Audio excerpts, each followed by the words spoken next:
plant basically everything to us, and not only to the fishermen, everything to the people. It provided a lot of income and it gave us a lot of hope. And well, you can look around the harbour, sure, for the plant. That's what caused us to build the way we build and that stuff, so, you know.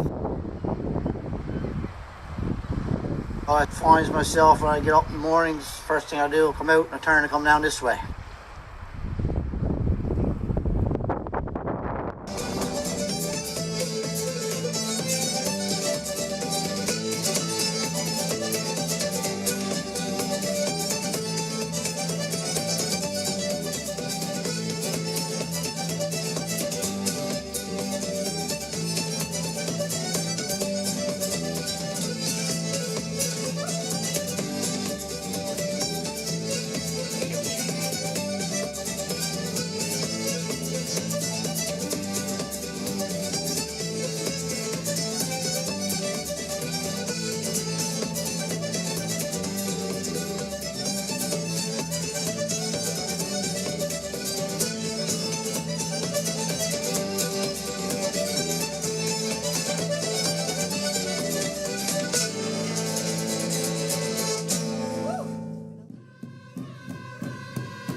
We relied on stories being told by around the campfire, around home. We've always known what Beothuk was, our people called him. He never left, from what I know, on the route between coming south and route going to the exploits. There was canoes that was shared by two groups, and there was a campsite that was shared by both groups. And a young boy killed a weasel, had the wrong color. During the wintertime, a weasel turns white. In the summertime, it turns brown. And whether it was a Beothuk boy or a Mi'kmaq boy, I don't know. But then from there, the two groups, one went northeast, the other one comes south. And there was never a treaty between the two.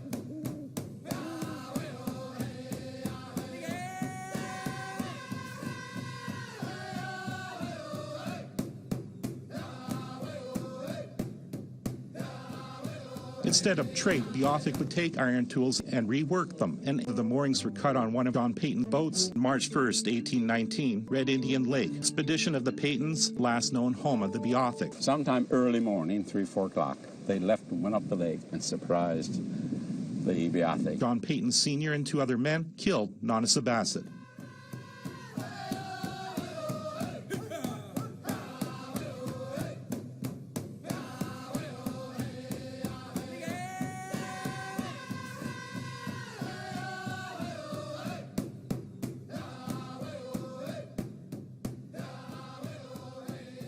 This is the area where the Beothuk camp was. Flat plain near the shoreline. They use this as a hunting and fishing camp.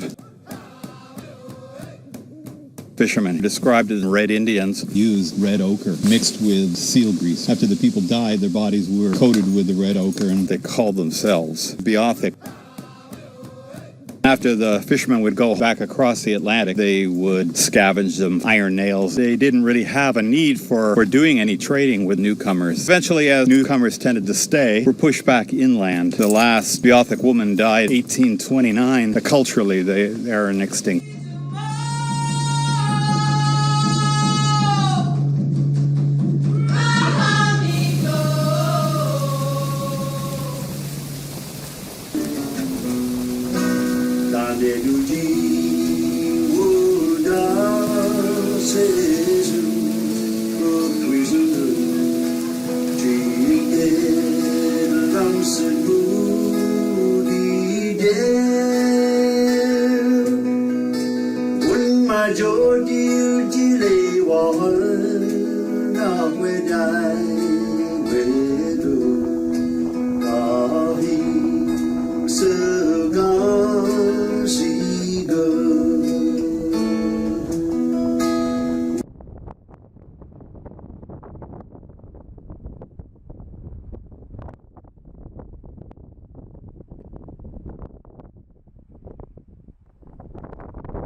I'm making a decision based on the desire to ensure that the northern cod survives as a species. 40,000 Newfoundlanders lost their livelihood overnight.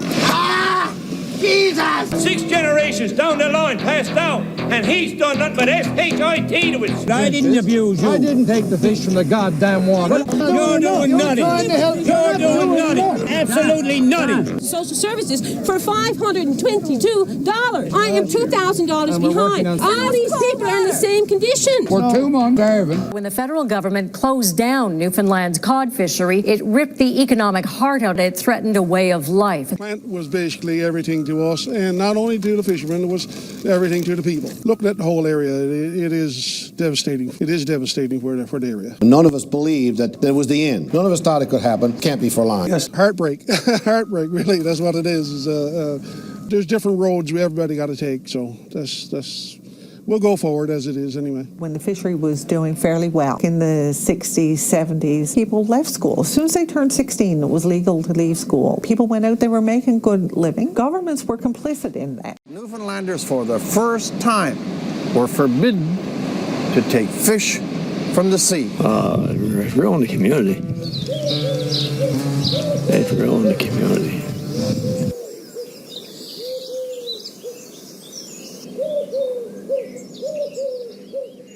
The ugly stick is an instrument in our culture, especially in outboard communities in the fall and until the spring. So you have all of this time where there's no access to anything except what you have in your shed. So the kitchen party, it's the jingles and the jangles, it's the tin cans, the old boots. It's part of the mummering every Christmas day. Anybody can play the ugly stick. Okay, so you're Friday night at 5 o'clock, we got the scoff on the stove. We've got the musicians dropping in, and they're setting up, playing their fiddles, their accordions. And, of course, we have our little ugly sticks.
Oh,